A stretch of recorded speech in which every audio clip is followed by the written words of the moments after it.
Indiana Pacers select Reggie Miller of UCLA.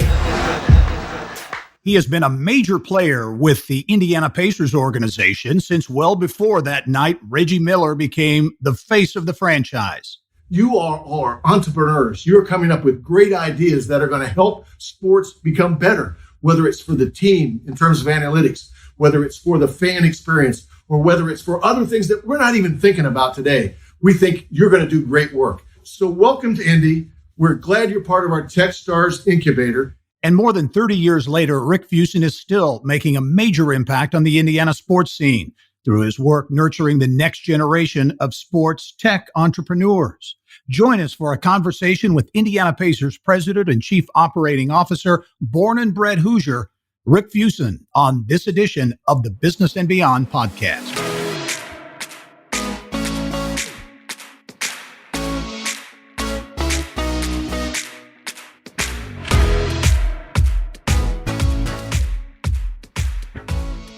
Hello and welcome to the Business and Beyond podcast presented by PNC. I'm Gary Dick. Rick Fuson has sports pulsing through his veins, literally. His dad, Wayne, ran the Indianapolis News sports department for 3 decades. He played football for 2 years at IU and has been a key player in orchestrating essentially every major sporting event Indianapolis has hosted. The Pan Am Games, NCAA Final Fours, the Super Bowl, just to name a few. His boss, Indiana Pacers owner Herb Simon, describes him as a brilliant manager. And I'm pleased to be joined by Indianapolis Arlington High School alum and longtime Indiana Pacers executive, Rick Fuson. Rick, always great to be with you. How are you? I'm great. Thank you. It's my pleasure. Thanks for having me. It's always a great opportunity for me to speak to you, buddy. I appreciate what you do for our community. To say you're a veteran with the Indiana Pacers and so much of what's going on with that organization, Pacers Sports and Entertainment, would be an understatement. Did you start with the Pacers? Was it in 84? I started in 84, actually June 18th. I'll never forget that day. I was hired by a guy named Bob Salyers, who was the president at that time. And after a year after the Simons bought the team and took over, and I've had a great career ever since. Yeah. A lot has certainly happened at that time. A lot has happened over the course of the past 15 months, certainly for everyone in every walk of life. What has life been like at Pacers Sports and Entertainment during the pandemic, all the challenges that brought with it? Obviously, you're running professional sports franchises, but Bankers Life Fieldhouse, major entertainment venue, a major gathering event, probably the state's most high-profile gathering event as well. What's the last year and a half been like? Well, it's been interesting on a number of fronts. Certainly, the pandemic, we were right in the middle of started the Big Ten men and got shut down, obviously, when the NBA shut down. And obviously, it went on from there. The building was quiet. We had no events. We, at the same time, however, were starting to do the renovation, first phase of the renovation. So it wasn't like we were going to sit back and not do anything. So we got through that first year. And then, also another part of it was certainly the murder of George Floyd and the ensuing situations that came there, and our commitment to diversity and trying to rid our community of bias and racial injustice. And then the other side of it, I've been lucky to be the chairperson of the Sports Corporation, and so we had a number of things going on there, and we were able to do the Big Ten football without fans, and then we're tapped to be part of the great event that we did in terms of the NCAA March Madness. So it's been busy. Our company's been busy. We had 33 town halls during that time. We started an action committee, which is a year old now. So we've been very, very, very busy, although it was a scary time, no question about that. Yeah. I want to talk about some of your efforts over the course of the past year. But first, before we get away from it, the NCAA Final Four, to me, a lot's been said about it. I don't think enough has been said at what an amazing feat that was for Indianapolis to pull off the entirety of March Madness. That was amazing. Yeah, when I've been a member of the Sports Corporation since 1984, and when I said I'd take on the chairmanship for a couple, 3 years, I never thought we'd be in that. I know we'd have a Final Four. We're going to have 3 games, but we didn't know we're going to have 67 games with 68 teams, one who had to go home, et cetera. But I call it as important event as we've ever had, especially in light of the time frame that we had, 77 days, I think it is, and from the time that Joanne Scott and the folks at the NCAA called and said, "Hey, we're coming there. We're going to do it." It was an amazing feat to put together the Sports Corp and visit Indy and the mayor and the governor and everybody who made a part of that downtown Indy. It was unbelievable how everybody came together, and we did it. And I think there were some critics that maybe said we couldn't do it, but as we've always done, we did it. You mentioned the death of George Floyd in Minnesota, the social unrest that played out in Indianapolis and around the country. Pacers Sports and Entertainment, Pacers Fever, the entire organization. You really made an effort to be out front on that issue and those issues related to that. Talk about that, why you did it, and what you did, because the organization really has embarked on a number of initiatives. Yeah, thanks for the opportunity. I grew up in this town, and I'm a 68-year-old person and came up through the 60s and the 70s, and I think this was an opportunity for me personally and for us as a group to really make sure our second chance. We had an opportunity before, and maybe we got a little bit lazy on it. This was a second chance to come forward. Our group, we have a platform, and we think it's important that as we are community partners, not only to be generous, but to have intentional generosity and in intentional geography areas. So, the Simon family has given a lot of money over the years, but we gave last year over to 203 organizations representing 105,000 lives. It's groups like ours, like the Colts. We went together with the Colts early on, to give to community centers, et cetera. So, it was important for us to do it. We have players both on the men's side and the women's side who have their own platforms. Malcolm came out and did a number of different things and was part of it on an international basis, really, talking about, hey, we have to maintain our outrage about what's going on. And so we did a number of things. We set this action committee, 30 members of our staff at all different levels, including Steve Simon and Rachel Simon, who get together on a regular basis to help us make sure we see what we should do. Out of that, we're going to hire a diversity, equity, and inclusion vice president. We hired a minority purchasing group that is going to make sure that we're doing the right things in terms of spreading our wealth to try to do these things. DEI training, diversity training for all employees. We've set a goal of having 100% of our employees volunteer, and we're going to do that. In the last 10 folks that we've hired at the vice president level or above have been women or folks of color. So we're putting our money where our mouth is. We're spending every day. We're not forgetting it. We're not going to put it on a back burner. Yeah, and this is getting some national recognition too, right? National Sports Journal came out or Sports Business Journal, I should say, came out recognizing your efforts in the national significance of them. Well, thank you. I'm grateful for those kind of things, but because of Herb Simon and Steve Simon and the Simon family, we're put in a position where they allow us to do those things. And, they are intentional about making sure that we are paying attention to what's going on in our community. And I think that's the case. We got to keep it on the front burner. We can't let the pendulum go so far that it just doesn't ever stick. And we've got to, hopefully what we're doing will hopefully make some people pay attention and wake up. Our great leader of our Fever, Allison Barber, started with Anthem and Amaze Institute and Athletes to Advocate, teaching these young women and others to make what they can do more than just play sports. And I think that's very helpful. The NBA, each one of the NBA owners pledged for 10 years, $1 million, $300 million to have a NBA foundation. And one of the first grantees was the Center for Leadership Development here in town because of Danny Lopez's work and Corey Wilson's work and Mel Rains's work. And then, we're a big part of the Kennedy King Memorial. We just announced a program where we're going to hopefully help some people be part of a class to learn more about what that night was about and what happened in those times. And we're part of the CICF Equity Fund. We're part of the Racial Equity Pledge. Our folks just got together and packed 27,000 meals for the hunger awareness with ADT. We want more partnerships. We want to be part of a community with everybody else participating. Yeah. Well, you mentioned this is personal to you because you grew up in Indianapolis. You're also the stepfather of two mixed race children. So this is on a number of fronts, right? A personal thing for you. Yeah, it's really amazing. The situations that bring you together. I had a situation early on in last May where we had a neighbor who was not very kind about what the Pacers were doing, and I kind of felt that I kind of confronted him and said, "Hey, well, I have a young black man who lives in my house. Would you rather us move from the neighborhood?" And that's not what Indianapolis I grew up with. I went to Arlington High School, went to IPS 71, went to 106. I have Indianapolis public schools in my blood, and we don't act like that. And so I don't want these young people who live in my house to live the life that some of the other folks have had to do with racial injustice.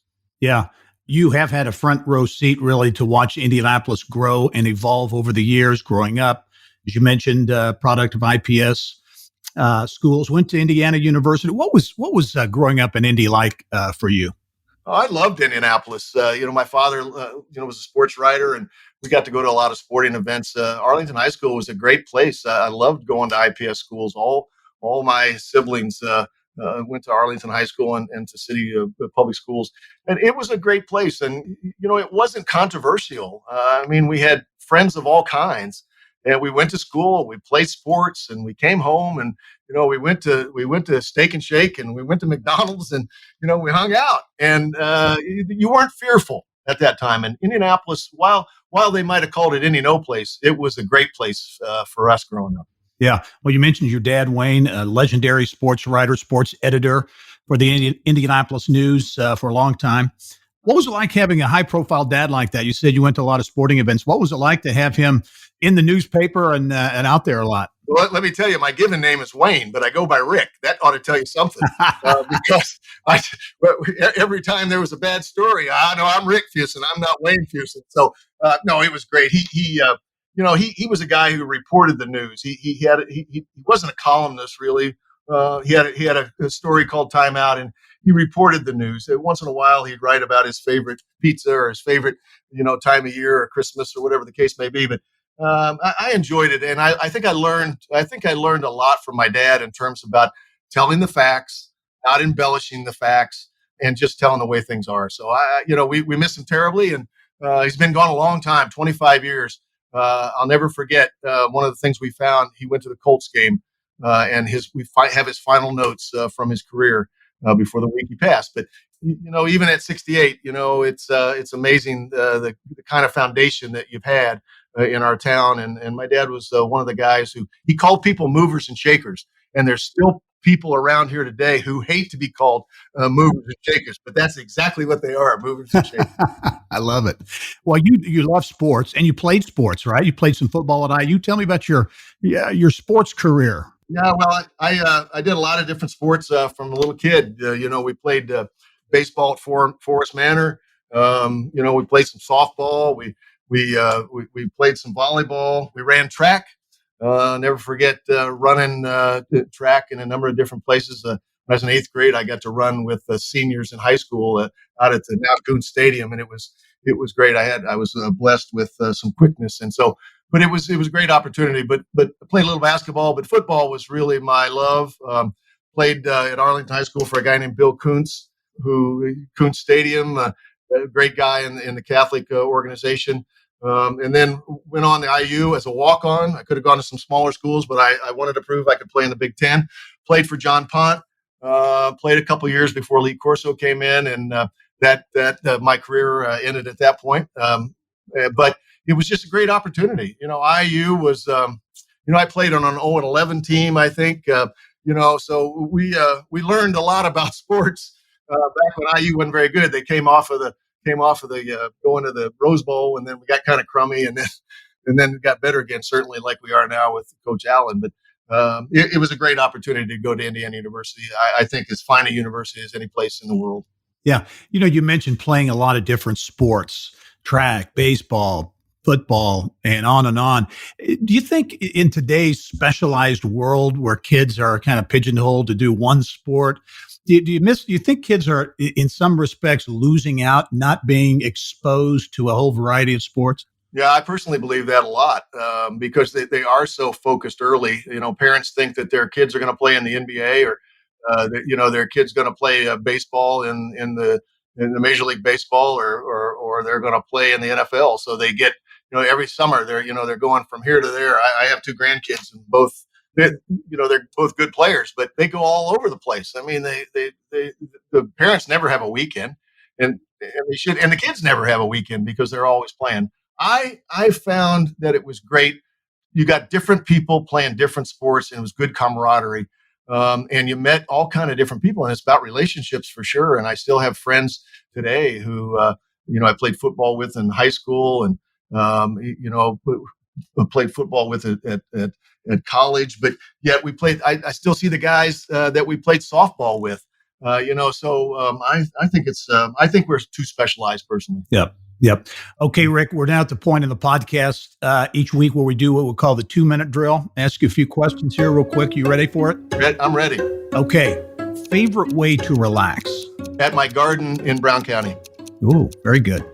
First job you can remember, not out of college, but first job you can remember. I worked at Loeffner's cafeteria rolling up silverware. Very good. Favorite movie? Favorite movie? Probably Hoosiers, believe it or not. How about favorite snack? Cheetos. Pet peeve. What really gets on your nerves? Anything in particular? People that are lazy and don't work hard. Okay. Most important, I'm sure most successful people have had a number of mentors over their careers, but is there one non-family person who you would consider maybe your most influential mentor? Larry Conrad, former Secretary of State, ran for governor, really the backroom author of the 25th Amendment to the Constitution. Yep. Class basketball or single class? Well, life would say single class, but I say this. I see the same agony of defeat for all four classes, and I see great happiness for winners. So we've shared it more, but it's still single class. Yeah, good. Okay, last one. If you could have dinner with 3 people, either living or deceased, who would those 3 people be at the dinner table? Abraham Lincoln, Ronald Reagan, and Barack Obama. Okay, that is a good group. Interesting group, too. You passed with flying colors, Rick. So great job on the 2-minute drill. And when we return, Indianapolis will be put to the test to defend its title as a sports capital with a string of really high-profile events, including the College Football National Championship game. Plus, as I mentioned earlier, big changes coming to Bankers Life Fieldhouse. We'll dive a little bit more into that and much more when the Business and Beyond podcast continues.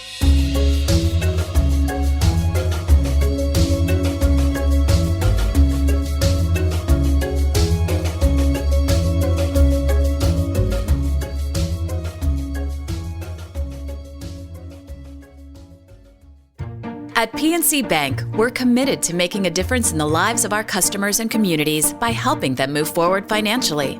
As a Main Street bank, we try to do right by our customers with every encounter.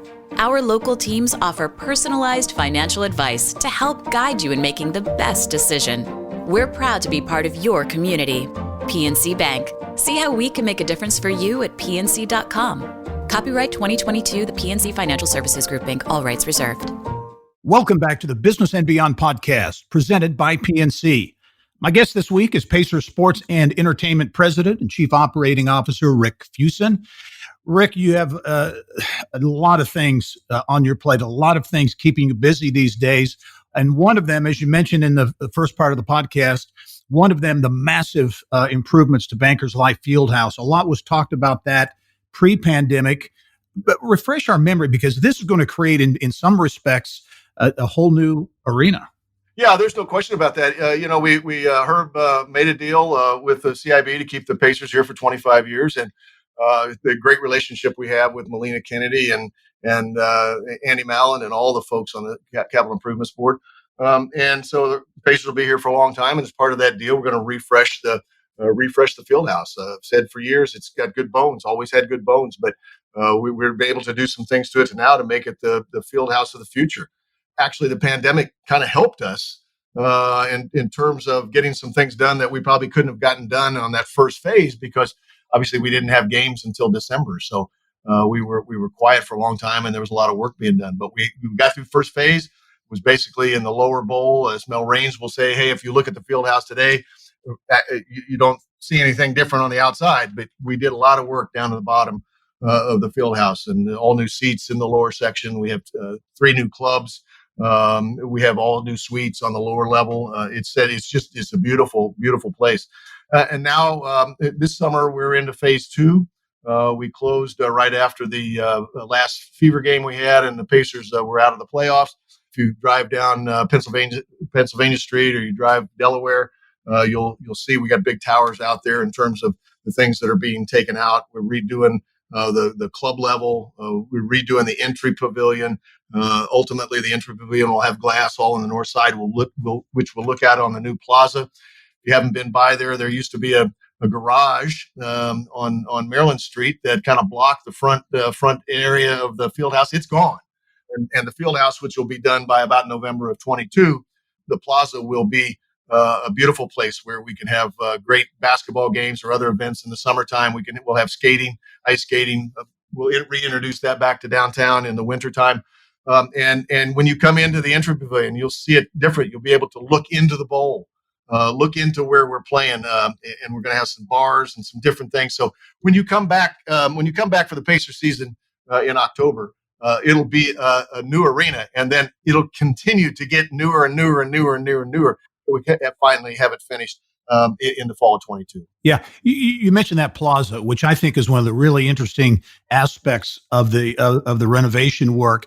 Do you think that has the real potential to kind of re-energize, if you will, that near south side, near southeast side of downtown? Yeah, I think we have got a lot of great pieces. Certainly, Georgia Street's a great piece. If you think about coming from Lucas Oil Stadium to the convention center, across Georgia Street now, and then when you pop out around the Hyatt, you're going to pop and you're going to see the new glass on the entry pavilion. You're going to see this beautiful plaza just to your left, and you'll be able to see through almost to the jail site, which one of these days is going to be something different as they go to the near east side, and then to Luger Plaza.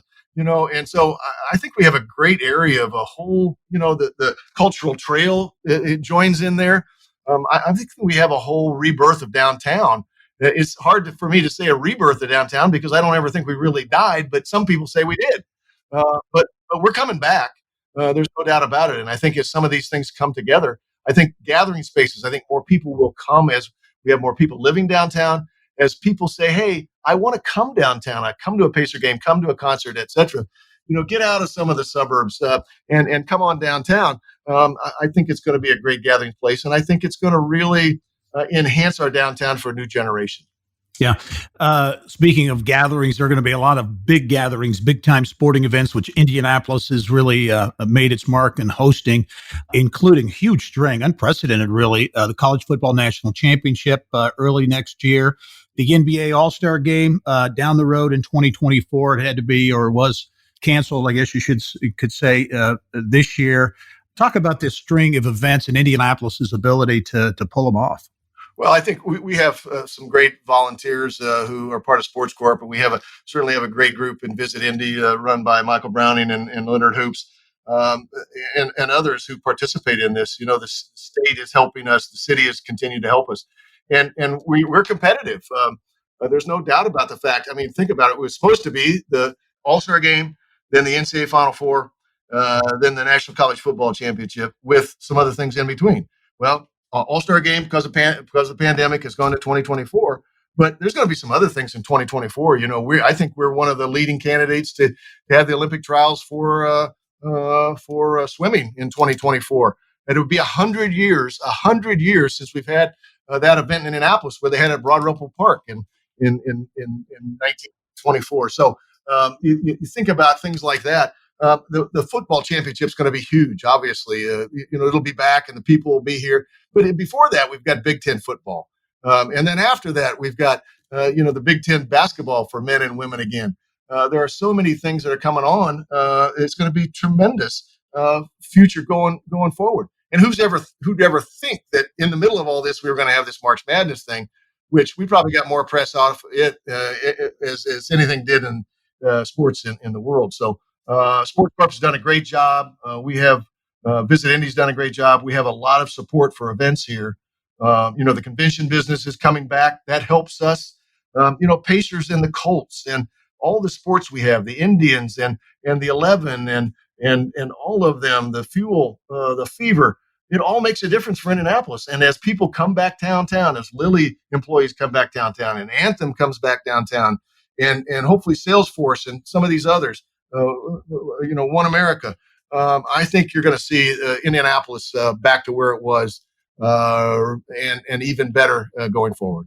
Yeah, an important time to be sure as workers come back downtown and others and come back downtown for big events. Rick, as you look at the Pacers organization, Pacers Sports and Entertainment, in particular, the Pacers, what's next? A lot going on. You mentioned obviously the renovation and the new look at the field house and what that's going to bring. But in terms of the organization, the franchise, what do you see as what's next? Yeah, well, I've been here a long time. I'm in my 38th season, going into my 38th season.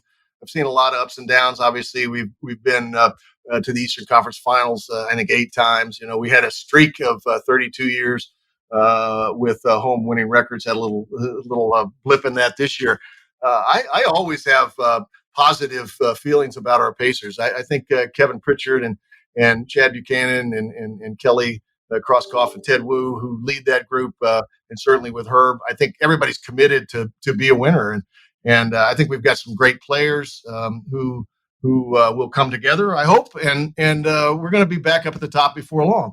I'm the eternal optimist when it comes to that. It's just like our Fever are having some struggles, but you know what? They won a championship, and Tamika Catchings is one of the greatest of all time, and she'll bring that back.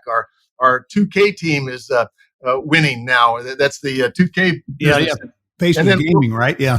Pacers Gaming, and then we'll have the G League again, and so we look forward to that as well. So I think Pacers Sports Entertainment's got a lot of good things on the horizon, and by far we have as fine an owner in terms of Herb Simon and Steve Simon as anybody, certainly in sports. In our opinion, we love our friend Jim Irsay, but I work for Herbie, so he's done everything he said he would, and he's been a great community partner and kept these things here, and it's never wavered about keeping the Pacers and all these teams in Indianapolis. Do you think that gets overlooked sometimes and is taken for granted? What the Simon family has given to Indianapolis, not just the Pacers, but so many other important things.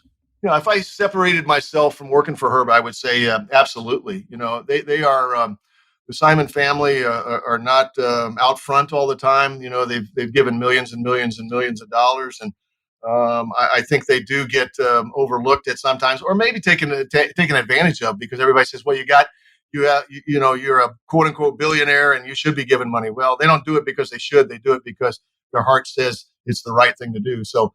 But Herb would say, "Hey, Indianapolis has done more for me and my family than I've ever done for them." So that's the kind of people that they are. Final question for you, Rick. What's next for Rick Fuson? What as you look out on the horizon, what are you looking at? Well, I've had a great career. I'll be here through the All-Star game in 2024, and then we'll take a look from there. I got a lot of gardening to do in Brown County, and I got some chickens I need to pay attention to. So life is different sometimes than the rat race of sports or when we get busy. But I enjoy very much, and I'll enjoy a time when I can be with my friends in Brown County and my wife and my kids and say hello to nature, because I love it dearly. Well, look me up. Maybe we can get a gardening show lined up for you. I'd like to do that. We could, if we could, for sure. We'd do that. We'll do a little podcast on that too. A lot of things happen in gardening. I'll tell you, a lot of things. Okay. We'll keep tabs on that. Rick Fuson, always a delight to be with you. You continue to make your mark in the sports world, but also importantly on Indianapolis, your hometown, and you've certainly given back and continue to give back in many ways. So thanks for joining us. Thank you. I've been very honored. Thank you, buddy. Appreciate it.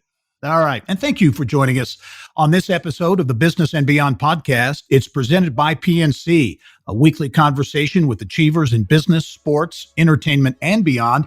And you can check out all of our episodes and get Indiana business news 24/7 at InsideIndianaBusiness.com. I'm Gary Dick. We'll see you next time.